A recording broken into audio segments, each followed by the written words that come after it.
Simon, thank you so much for being on Stories for Earth today. I'm really excited to talk to you about Survive the Century, which is a climate change video game. Just to start out, I was wondering if you could introduce yourselves and tell me a little bit about yourselves. I am a fiction writer, but I also primarily a fiction writer, but I also write a lot of guides for young people, teenagers and people in their 20s about how to survive adulthood. And kind of for me, how I ended up thinking a lot about the climate emergency was because I spend a lot of time speaking to young people and was just so overwhelmed with how hopeless and nihilistic they all felt about the issue. But yeah, so that's my background. I'm a fiction writer. Okay, cool. What about you, Simon? Simon, yeah? Yeah, well, in part, I'm an educator. I'm a professor at American University in DC. And so Sam's sense that there's a growing sense of nihilism in some portions of the youth climate movement. And at the same time, there's just this enormous energy, right? And this desire to make positive change. And, playing at the intersection between those two things, that the hopelessness and the deep hopefulness of the way people are approaching climate change at the moment is one of the things that informed this project. The third person who was the main collaborator on this project is Trisos, who's an ecologist based in Africa. Yeah. Cool. So what about Survive the Century? What was the inspiration for that? Well, it came about actually as a scientific collaboration, right? The game was a spin-off out of a series of workshops that Chris and I put together through the Socio-Environmental Synthesis Center, which is a collaborative research center out of the University of Maryland. Okay. And what informed the coming together of the group that we assembled was a sense that the main modeling tools that climate scientists use are incredibly powerful, but are also somewhat limited. The main computer modeling tools that scientists use are called integrated assessment models. Okay. These tools are very powerful ways to look at the intersection between the economy and energy systems and the way that the climate operates in relation to human systems. But they also tend to be pretty linear. You put in some assumptions on the front end, and it produces results by the end of the century. Okay. In a linear fashion. And so what we were interested in doing was exploring two things. How can you better understand the links between what happens in a social sense and the environmental outcomes and the way that those interrelate, how they feed back on each other? Okay. And then secondly, how can you branch narratives, right? So how can you be moving through the century and you're moving in one direction, but then something happens and you end up somewhere different? Integrated models aren't necessarily very good at taking you off the train tracks, right, onto a different pathway. Okay. Right. And so we were playing in a room together. We had scientists, we had policymakers, we had some social science folks, and then Chris had the brainwave of bringing some science fiction authors into the mix. Oh, okay, cool. And a couple of her colleagues were there with us at this first workshop in rooms together. Climate scientists talking about, how the century might play out, and Sam saying, but what about this? But what if Beyonce saved us? Yeah. It was great. I mean, it was one of the most incredibly fun, weeks that I've ever spent, because it felt like science Avengers. I mean, not Avengers. What are they called? the like Marvel superheroes, like all in one room. I think that's right. I was clearly don't watch enough movies, but it was so fun because even from the scientific side, there were climate modelers, but there were also economists and there were social scientists, and there was a guy who was an expert in public health, and he was saying very alarming things back in 2019 about global pandemics and how they're connected to the changing climate, which in retrospect seemed very prescient. Yeah, but it was really fun. I think it was basically all Colin's fault. We can just blame on him. Yeah, exactly. But it was really incredibly fun, and the richness of conversations that were happening by having people with such different perspectives in the room together. It was just incredibly energizing and fascinating. And as we were doing this academic exercise of imagining different futures and imagining how they might branch, Chris, our third co-creator, who like me played a lot of those choose your own adventure books as a kid and really simple text-based computer games. We realized that the exercise that we were doing in an academic context felt a lot like those things. So it was kind of a natural growth off the back of that workshop to go in and actually try and turn it into playable fiction. And we already had some incredible science fiction writers that Simon and Chris had assembled. We had Lauren Bierkes, we had Mohali Mashiho, and then I roped in other people who I know of who are writing really interesting stories in this space. And it was just really fun. And we then had a couple of other workshops afterwards, really drilling down into the different storylines that we'd created with the fiction writers. And we worked together to create this game where you get to explore all of these different futures in this very science-informed way, but ultimately in quite a sort of fun, lighthearted, this is what it might feel like in a fictional world. Yeah. Yeah, that's so cool. I love that. It's kind of like collaborating on writing a novel together almost. Which is the dream. Yeah, no, that'd be really cool. So when you first made it, what were you thinking would be the use for it? Was it just for entertainment with a little bit of education? Were you hoping people would use it in the classroom? Like Simon, I know you're an educator. Was that ever part of your thought process? Yeah, it was. I mean, the dream of a project like this is that it reaches audiences that aren't really thinking about climate change and like perspectives. But for us, just how difficult that is. Yes. The first audience for this are people who already are thinking about climate change, but want interesting and novel ways to explore what futures might look like as a way to break through that nihilism that Sam was talking about. The future is not hopeless. The future is made by us, by choices taken today and tomorrow and the day after. Yeah.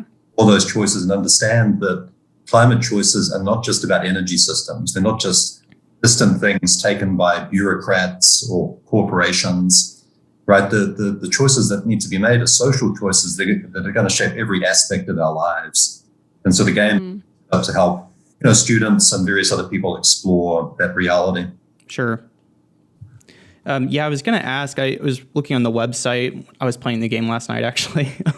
Near the bottom of the homepage, there was a paragraph that says, we hope that this game helps you to feel less hopeless and nihilistic about the future. Our choices matter. It's not over. There are still a lot of decisions we can make that will lead to dramatically different futures. So I really, really liked this because there is like this, kind of sense of dread and like hopelessness, especially among young people like my age and younger. But as I was playing the game, like I know, Simon, you were just speaking to, like, it's not just bureaucrats and corporations and governments making these decisions. It got me thinking about the debate that is playing out like all the time about, is it better if we have systemic action or like individual choices? And of course the answer is both, but I'm wondering if you have like, if you want to speak to, how to properly strike that balance and, like what the game does to start a conversation about that. So we had a lot of debates when we were conceptualizing the game about what was the point of view we wanted the player to inhabit. And we kind of wanted to give you sort of a God's view in a way, because one of the things about the changing climate and the climate emergency is that a lot of us feel very helpless. And it felt like it would be very satisfying to give people the feeling of being able to make decisions on behalf of the whole planet.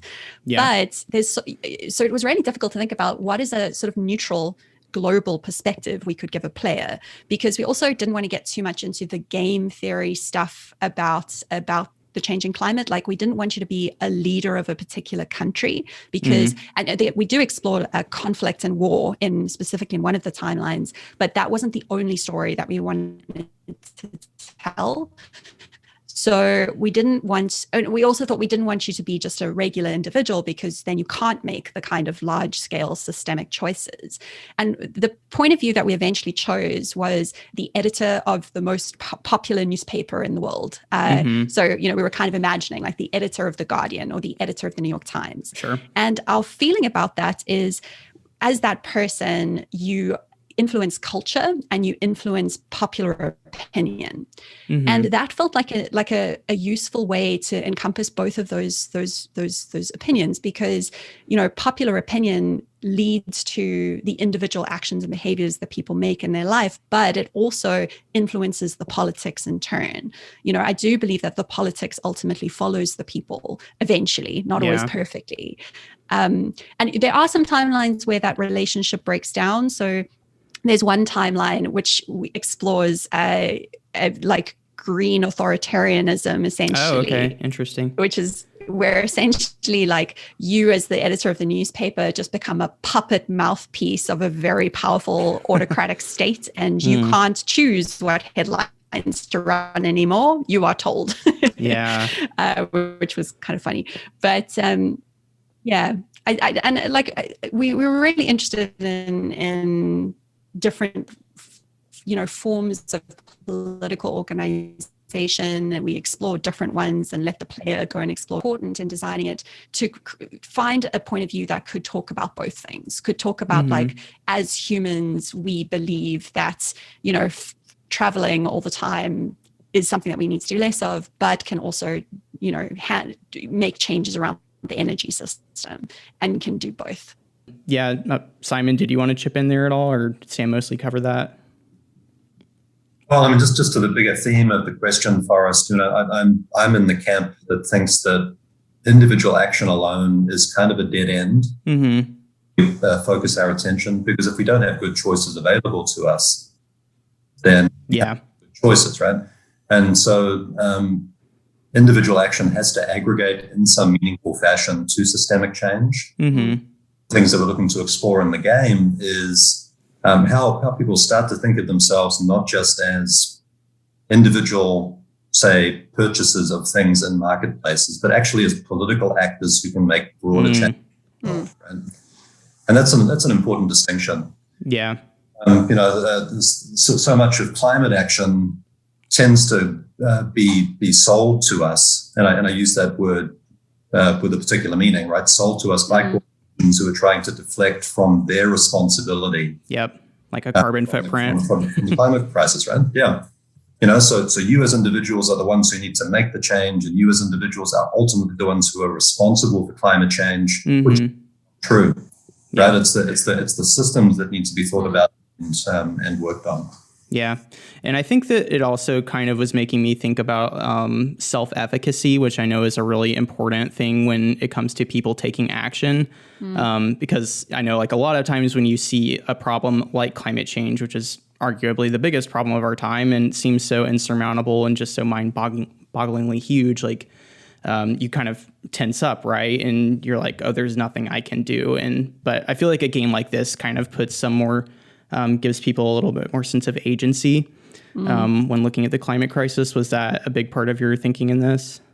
Absolutely. I mean, so once you play the game through to the end, we also there's a take action button right at the end of the game, and we had a lot of debates between us about what that should be, like what action should we be encouraging people to take. And the action that we decided was to try to find a local climate justice advocacy organization in your area and sign up.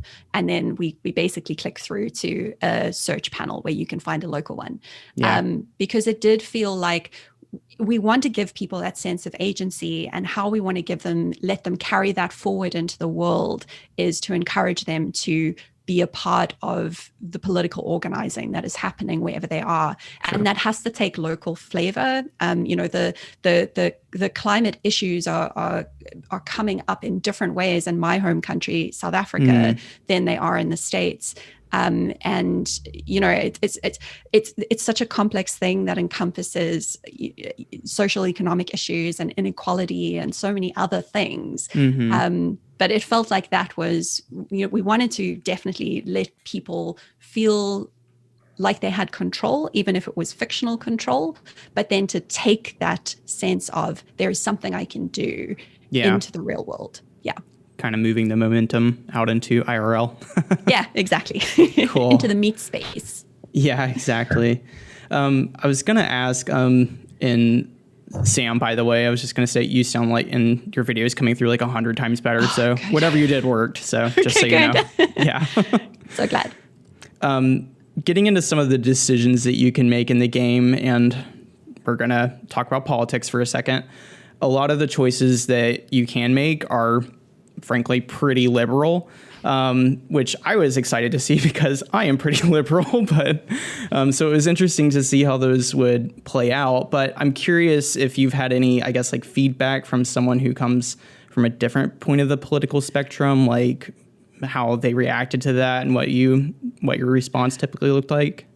So definitely we have. Look, I don't think that there is any fiction that is politically neutral. Like fiction is always going to mirror the beliefs of the creator. And as the person who created the core storylines, I take full responsibility for the fact that it is also a progressive leftist piece of propaganda. I will own that because those are my beliefs. But I did try to be fair and explore other ways of thinking about, what would it look like to try to solve the problem through a free market kind of approach? What would it look like to try and solve it from a large state,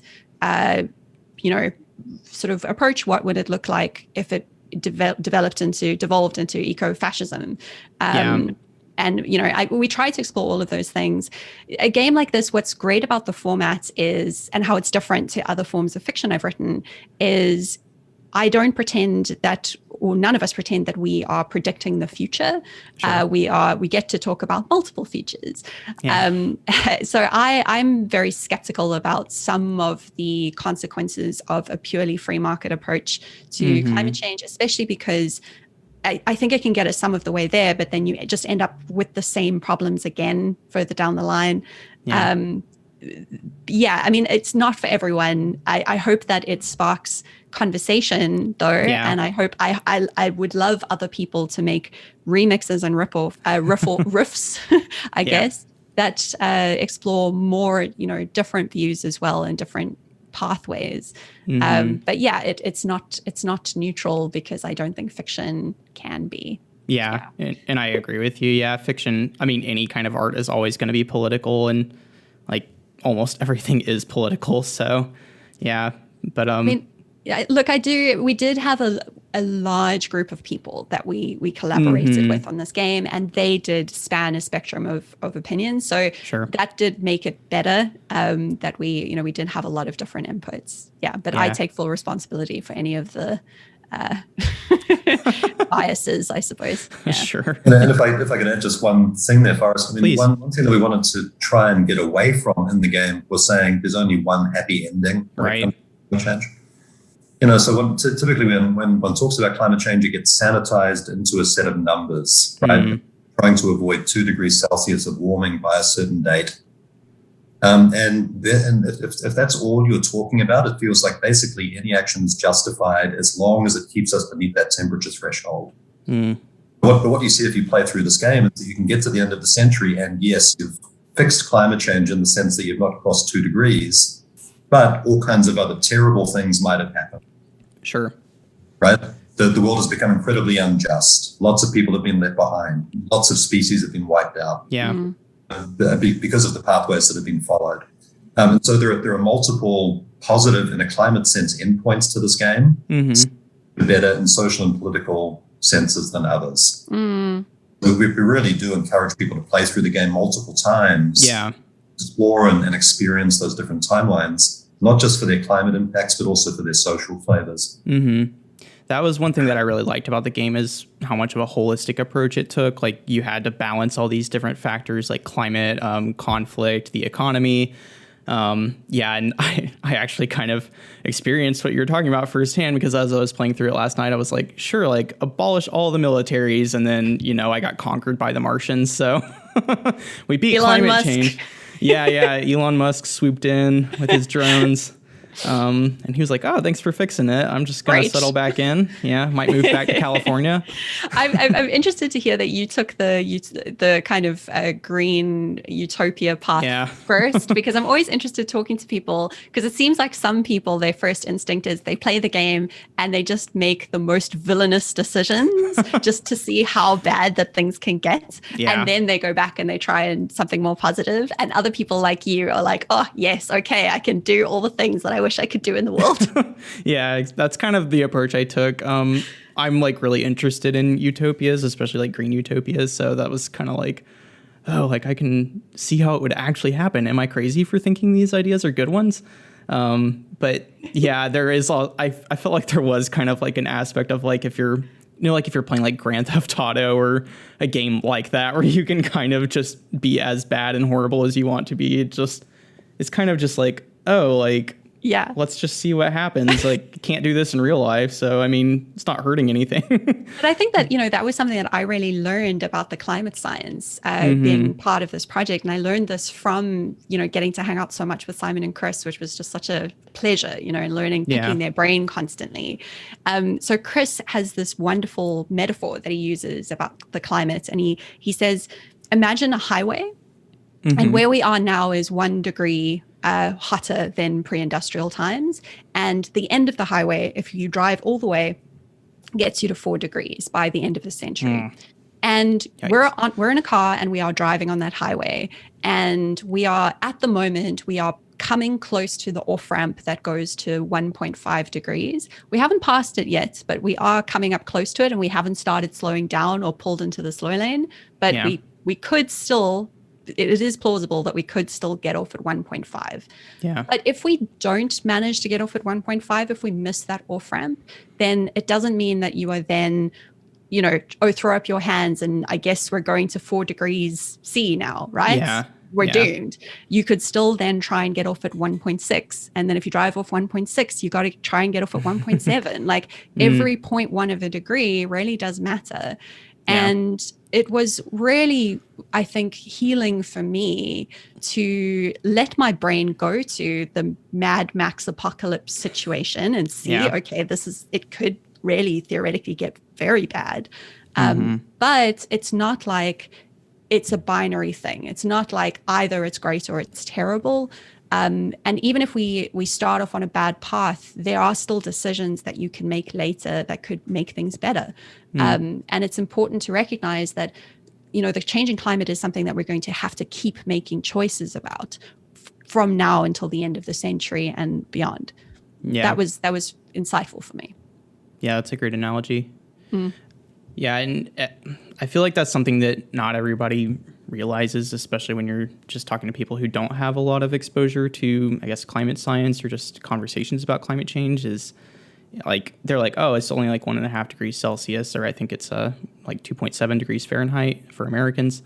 But, it's like, if you think about how a fever works in a human body, it's like, if you just go up like maybe 1 or like 1.5 degrees in a human body, Fahrenheit anyway, like you're going to have a fever and you're not going to be feeling very good. So little changes or I say little changes, we're talking about like changes on a planetary scale, but seemingly little changes are actually have a lot of consequences. So yeah, that's interesting. And I think that's one thing that's cool about the game, is it lets you explore that. Oh, sorry, were you going to say something? Well, yeah, just to say explore it and also get a sense of what does it mean, right? Like for the number 4 doesn't mean anything. Yeah, exactly. The number 3 doesn't mean anything. So how we tried to communicate what those impacts actually are likely to be was you get to read the newspaper front page, basically, of the future that you've created at every decade. So you start to see like also the effects. If it's 3 degrees globally, that might translate to a local temperature increase of 6 degrees somewhere. Exactly. Yeah. And then and that was, at times quite horrifying is to realize how hectic those effects are likely to be and what they are. And I guess it just made it a lot more tangible and concrete as well for me, understanding like this is what 2 looks like. And that's why we don't want to get to 2 if we can. Yeah, definitely. 2 would be very bad. 2's bad. I should make a plug for us for the modeling that was taking place in the background too, right? So pathways and the storylines was informed by a global climate model put together by a group called Climate Interactive. There's a simulator that they have called En-ROADS, which is freely available online. It's a teaching tool. It's a tool that's used by a lot of policymakers to understand climate change. Huh, okay. They gave us access to En-ROADS to play with. And each of the simulations is guided by an actual computer model simulation of the climate system and what with energy transformation.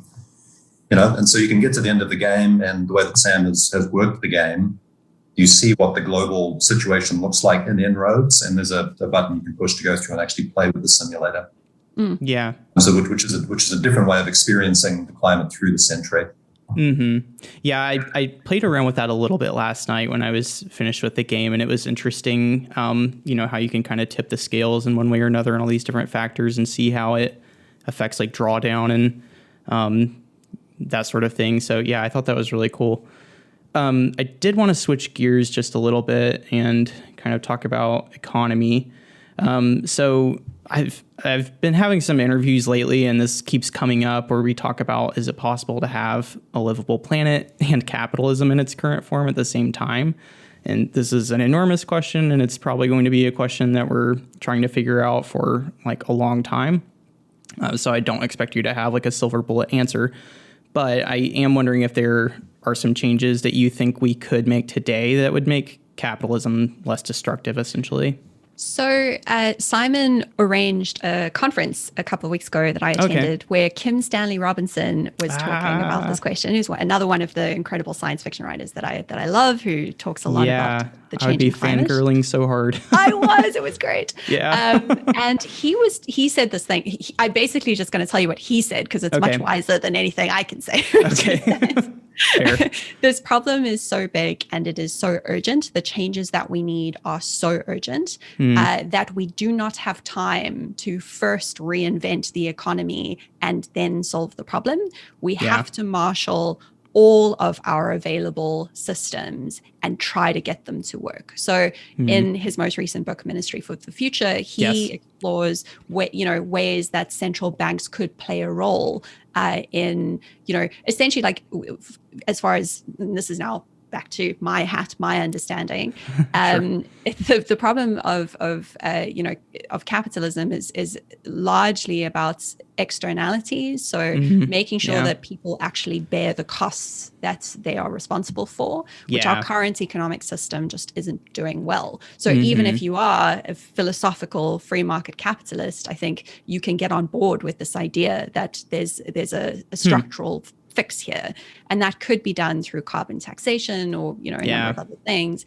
And I think that the reality is we need everything. We need to throw everything that we can at this problem. We need the Bitcoin bros to be pioneering solutions. We need central banks to. We need big businesses to, and we need progressive advocacy groups also pushing for more justice that goes that, the ways that the changing climate can be an opportunity for justice.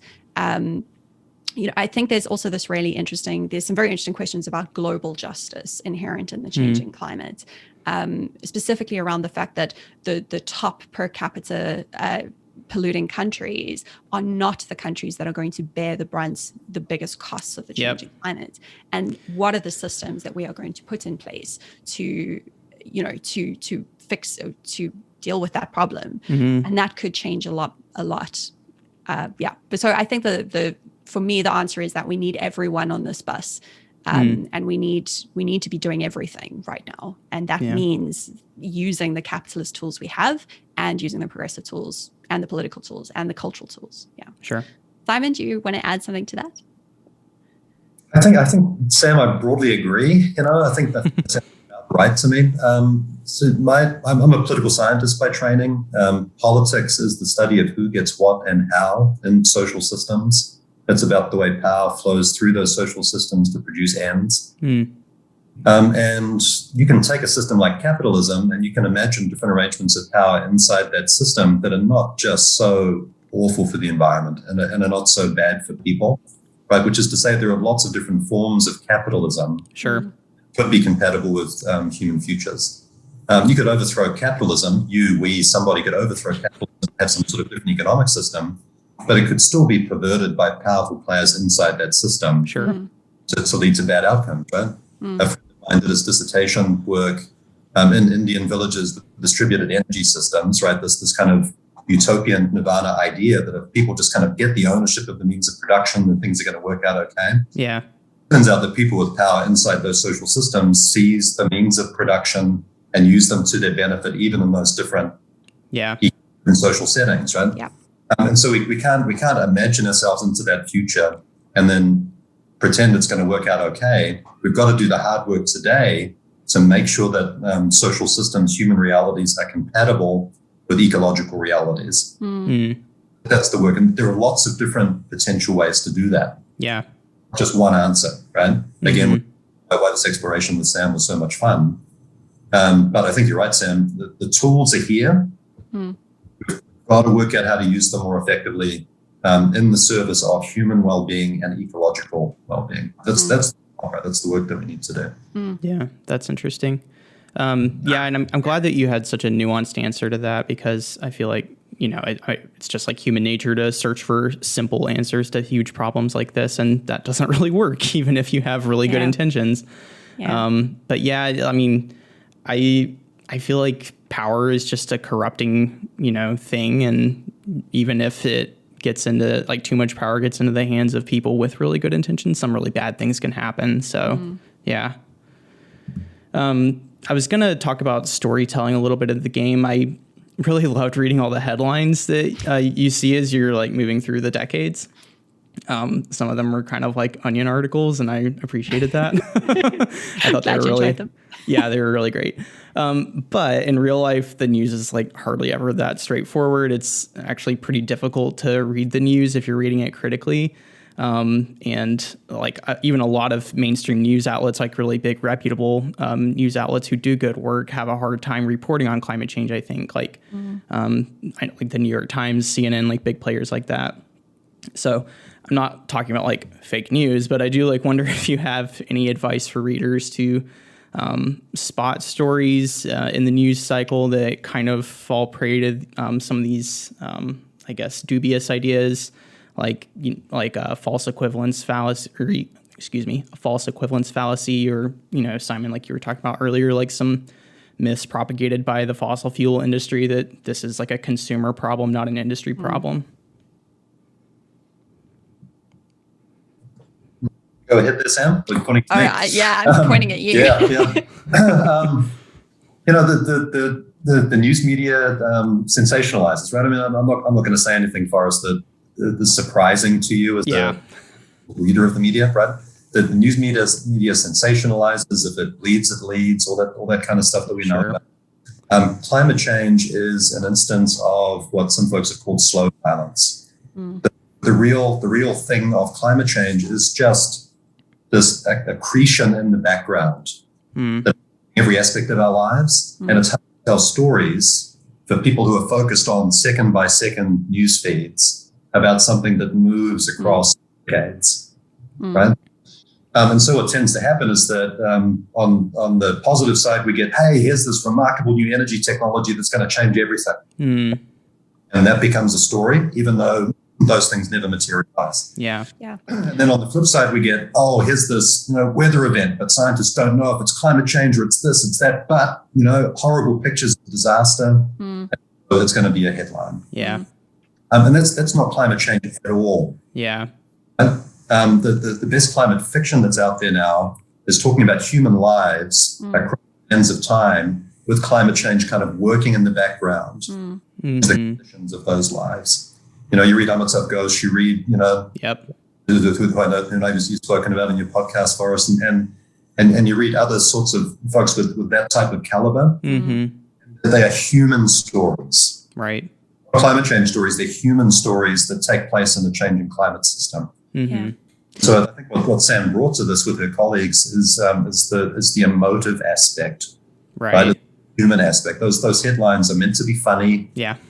They're meant to kind of tweak us, to make us think in new ways. But those headlines are not, straight disaster climate headlines. Right. There's something that's happening in the world because of the interaction between social and climate systems in that moment. So I interviewed a medical doctor a few months ago, and named Dr. James Hamlin. And he was talking about the concept of neophilia, which is what Simon was describing. It's the fact that we love, we're interested by things that are new. And he was talking about it in the context of looking after your health as an individual, you know. And he was talking about how whenever there is a new study, a new paper that finds some potential correlation between something and something else, like, or chocolates will cure Alzheimer's, new evidence. Sure. Everyone, that's going to be published because it's exciting. People are like, okay, great, simple, easy fix. Right. And he was talking about how it's really important when you're thinking about your own personal health as a human is to step back and remind yourself of the statistics. And statistically, the most likely reason that any of us are going to die is heart disease, right? And that is something that the health discipline has been very clear on for many decades, and the knowledge has not shifted on that. But that's not in the news every day. Man dies of heart attack at 65 because that's not news. And I think that there's a similar thing that happens around the climate emergency of every time there's a new solution, specifically technological fixes, make for good news stories because you know, oh, look, planting kelp is the one solution that will solve us this week. Or I think last week it was something about like some kind of new grass, and you know, and the thing is that those make great news stories, but when we kept going back, and it was really grounding to go back to that climate simulations tool and put these things through the models. So, you know, one that gets touted around a lot is the impact of planting trees. Yes. I really believe in rewilding. I believe that it's important for ecological reasons and ecological health and a number of reasons, but it's not a silver bullet solution to climate change. And if you go and you play around with those models and you see kind of like, you know, we spoke to Drew, one of the leaders of En-ROADS, about this, and he was saying if you wanted to plant enough trees to by itself absorb all of the emissions from the next couple of decades, it would be a forest the size of the Sahara Desert. Like, are you going to actually do that? And I think that that's an important thing to keep in mind when you read stories about the changing climate, is that there are the things that make for good news stories are not the same thing as the things that are likely to be the most impactful for good or for ill. And actually, we've been very clear for quite a while on the most important factor in the present. You know, the most important thing for us to do is keep fossil fuels in the ground over the next coming decades. Is that that's fair, right, Simon, from Science Hat? That's the single most important thing for us to do, and we need to do a bunch of other things. But you know, the fancy new technological story about bacteria fixing carbon, you know, in this newly engineered type of grass, that's not the silver bullet that's going to save everything, but it makes a great news story. Yeah, it's like a diet pill mentality, sort of. Exactly.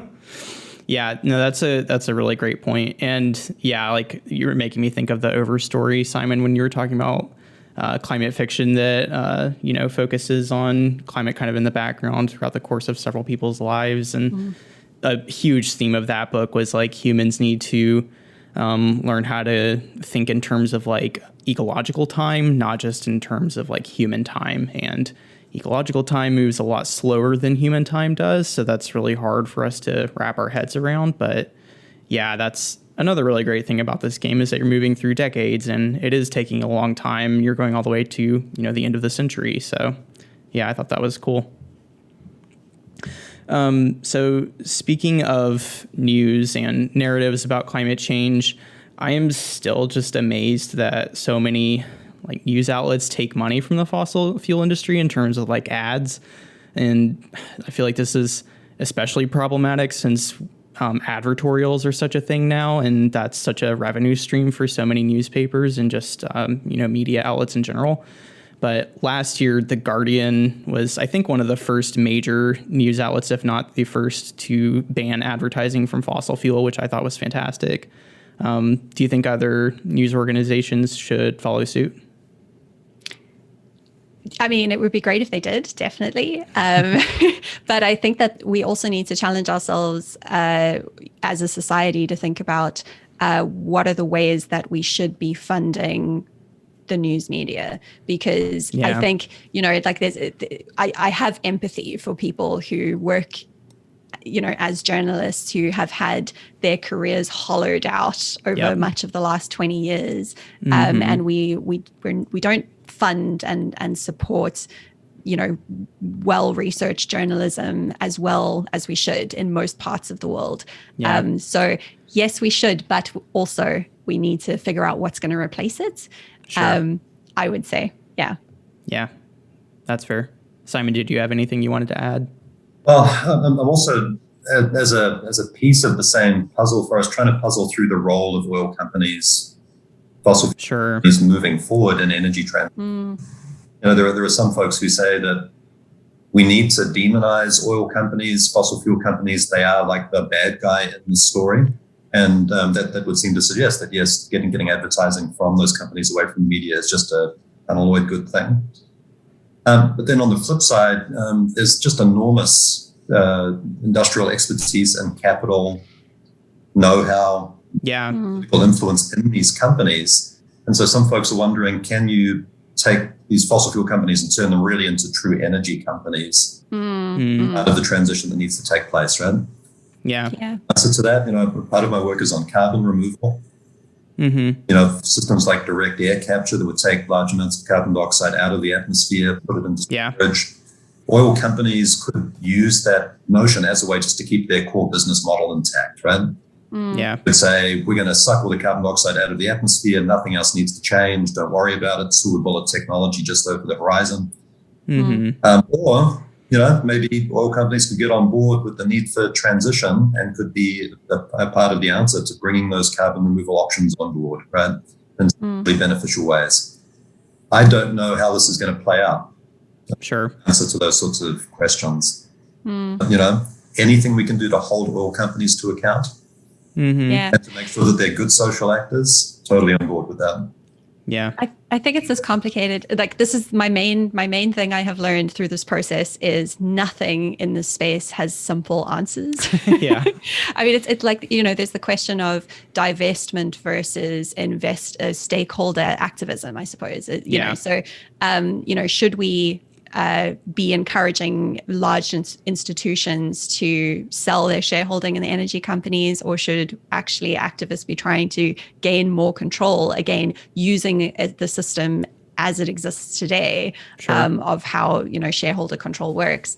And, I think there's probably yes and is again the solution. Like, I think divestment has played a really important communication role. It's the same thing, the same way that I feel about individual actions, like, changing to a plant-based diet. I don't think that the solution to climate change is to try to ask all 7 billion people on the planet to do that. But it might be that is an important communication tool and an important political communication tool. And, yes, we should do everything that we can from wherever we are. Nothing is simple, I think. Yeah, no, I totally agree. And I think that's like a big issue with trying to talk about climate change is this kind of dualistic mindset that so many people are trapped in. And it seems especially difficult now because we're in a time of like extreme like income inequality. We're in a time of like extreme political polarization. So I feel like just naturally we're always thinking like left and right or like black and white, But a problem like climate change is really, there's a lot of gray areas and it's complicated. So like learning how to, I guess, kind of overcome that dualistic mindset is really a big hurdle that we're going to have to face. And I think just making sure that you don't get paralyzed by that, I think is important. Like, because by not taking action is being taken, I suppose, around us. So, I think it's important I want people to come out of this experience feeling energized and feeling like their choices matter. Yeah. Even if you're still learning about the space, I think we all are, everyone is still learning. I think it's important to do what you can and think about it and keep learning, even if that's the action that you take. Sure.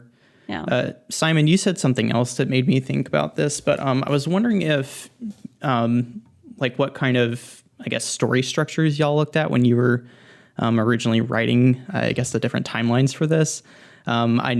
You said that oil companies are like the bad guy, right? That's like what everybody wants the narrative to be. But, like in a lot of, I feel like it's popular just in a lot of like modern stories, particularly like Western stories.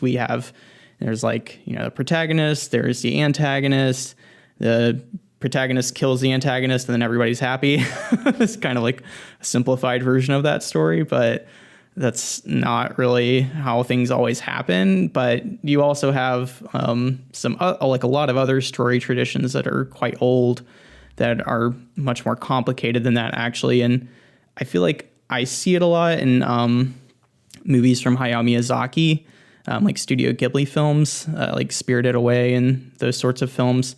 There is a bad guy and there is a good guy, but a lot of times they actually kind of end up, I guess, sorting out their differences, and there's a lot of change that happens. There's a lot of like character development going on there, and it's a little bit more of a complicated story, but there's still a good ending. But yeah, they just come to it from a different way. But yeah, sorry, I'm rambling, but were these different kinds of story structures something that you looked at when you were writing? I'll have to let you speak to this, Sam. Well, I can say that Simon and Chris were both really good at constantly challenging me to not let there be simple good and simple bad futures only. Yeah. And that was really good. Like it was great to think about, even if you kind of do everything quote unquote right from a leftist perspective on how you fix the changing climate, like what are the things that are complicated about that, and what are the sacrifices and trade-offs and difficulties? Who loses out if we try to start going down that direction? And similarly, down directions that initially feel darker, what are the potentially good outcomes within those timelines? Or who are the people that seem to groups of people who seem to have less power that can then subvert that and find ways to take control of the narrative. So, one concrete example is talking about global justice. There's some timelines where we're talking about the responsibility of rich countries to donate to a central climate fund. Sure. And rich countries basically just saying, you know what, nah, we're just not gonna. And then there's a one timeline where the global South band together and essentially go on strike and kind of take back control through those means. So we were constantly trying to challenge ourselves to think, break out of our own simple stories around these things as much as possible. We tried our best, but I think. Yeah, but they were constantly challenging us to not let things be just good, just bad. Yeah. We wanted you to have a sense that you're playing a game and you are trying to balance multiple things at the same time. It's a bit of like a resource management thing as well, like you were saying, because that's the truth. Is there will be trade-offs and compromises and difficulties regardless of what we do, and we have to figure out feel what those will be. Yeah. Did you want to add anything there, Simon? Or man, this is really making me think. Right, I'm a born storyteller, and so one of the great things about collaborating with Sam is just to be pulled out of my scientific head and be forced to kind of see the world through narrative eyes a little bit. Yeah, and it's made me appreciate what a lot of social scientists say, which is that we are storytelling creatures. We're storied beings. And the world that we create is through stories, is through narrative. Yeah. And so as we're kind of peering into our climate futures, there are lots of different potential pathways available to us, right? Yeah. The pathways that are brightest lit are the ones that we tell the most compelling stories about. So if we're stuck in particular narrative tropes, or we're stuck in particular ways of shaping stories, the choice set is narrowed for us. Sure. Yeah. Right. And so I love the way you framed the question for us, just to kind of open up to different ways of thinking about the creation of narrative, right? The sorts of stories that we can tell is a critical piece of actually giving us the futures that we don't just want because of the stories that we tell now, but that the planet deserves. Because of the ability of our brains to take us into these different directions. Totally. I mean, I also feel like, being in the point of view of a newspaper editor, the role you're playing as a character is choosing what the narrative is about how we talk about what's happening.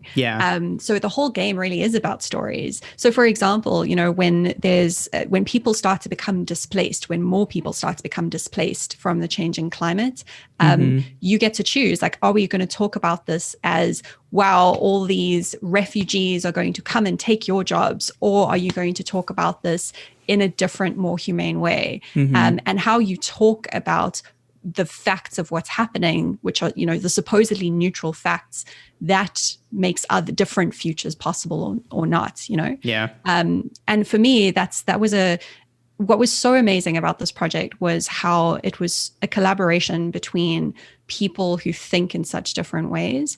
And I think what it told me is that all of us, regardless of our position in society, just by being more careful of the stories that we tell about the changing climate, it's important. Yeah, totally. Yeah, framing is everything, as they say. So. I guess getting back to what you were saying, Sam, a little bit about, like in a eco-utopian future, like eco-socialist kind of future where, we think we've fixed everything, we've fixed inequality and everybody is in these small kind of self-governing democratic societies. Getting back to what I was saying earlier about what eventually led to my downfall when I was playing the game, was the rich Martians returning to Earth and basically taking back. Oh, a nice planet you got there. Wouldn't it be a pity if someone were to yeah, exactly.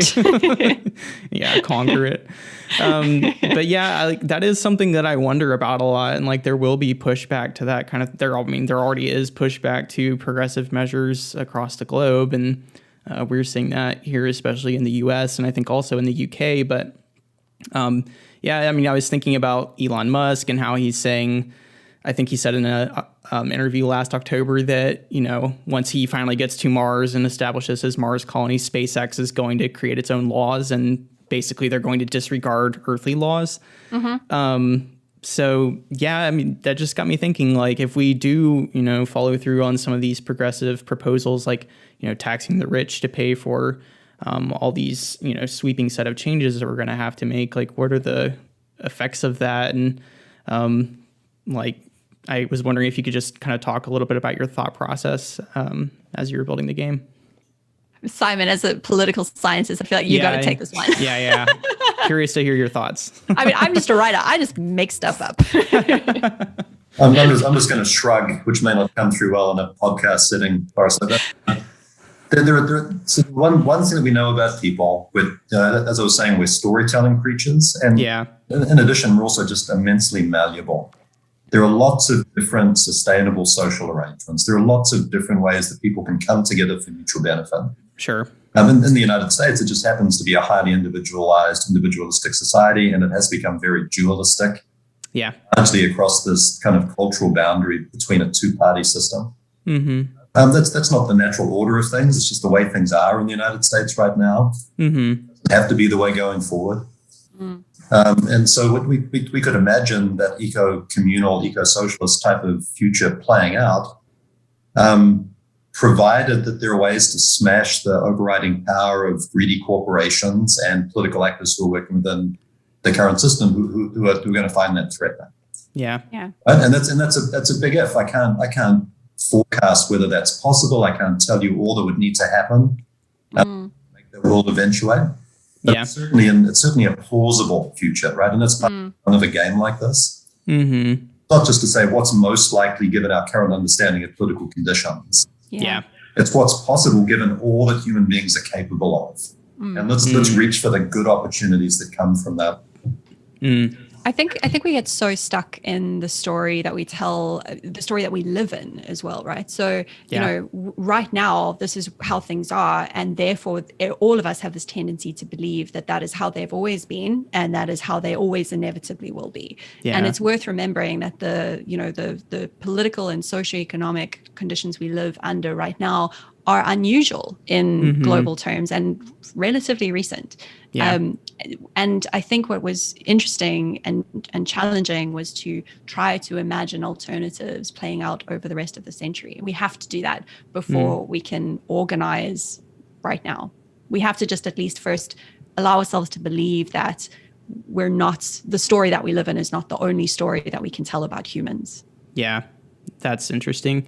It makes me think of a book that I read, and I did a podcast episode about it, I think last year.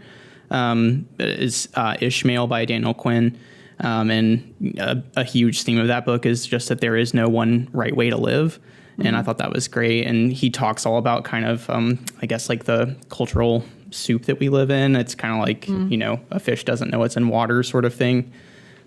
So, yeah, a big part of that is just learning how to, I guess, kind of break out of the controlling narrative that we're in right now and imagine possibilities beyond that. So, yeah. Do you know that came up even in our workshops when we were doing, imagining futures. It was really interesting because, we tasked we were all in small work groups, and some groups were tasked with imagine how we get to a 2-degree future, or imagine how we get to a, this whatever.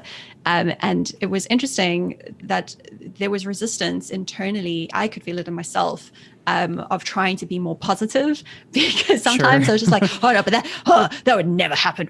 Could never convince the corporations. And we had to constantly, remind ourselves, like, actually, what if we just allow ourselves to imagine that is possible? And then sometimes, we needed to be brought back a little bit, because sometimes we just got a little bit too wild. There were some early iterations of the game where we had Bruce Willis single-handedly saving the world, which is what 90s movies taught me is how you save the planet. Yeah, that's a lot of movies.